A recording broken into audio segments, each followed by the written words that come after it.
তো নমস্কার। আমার এই গাতার যেটা আমরা গাতাগলিয়া হই, তো আমার ইনকুমা লাগার এবং আমার বিপুল নমসূদ্র তো বাদিরা তারা দিই। তো আজকে তারা জাল দিয়া কিছু মারছইন, তো জাল দিয়া মারছইন, ওটা আপনার দেখাইলাম। ওই দেখুন ওটা কাংলা, ওই দেখুন। আপনারা আইবা, আপনারা আইলে আমরা দিয়া দিমু, নাকি দেবা? হ্যাঁ, আপনারা আইলে আমরা দিয়া দিমু। ওই দেখুন, ঠিক আছে। আর ও দেখুন আমরা এটা আমি আরো দেখাই। আর ওটা আমাদের রাত্রে আমার রিঙ্কু এবং আমার বিপুল বেটা রয়েছেন, আমিও আইয়া রয়েছি। ওই তো ছোটো মাছ, এটা টাটকা মাছ।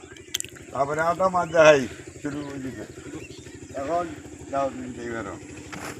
ওইগুলা তারা বাসের, ওই যে এগুলা বাসি তো ওই যে যখন ওই যে এগুলা তারা বাচ্চা রাখছে। তারপরে ওই তখন ট্যাংরা, ঠিক আছে। হ্যাঁ, এটা হলো ট্যাংরা মাছ। হ্যাঁ,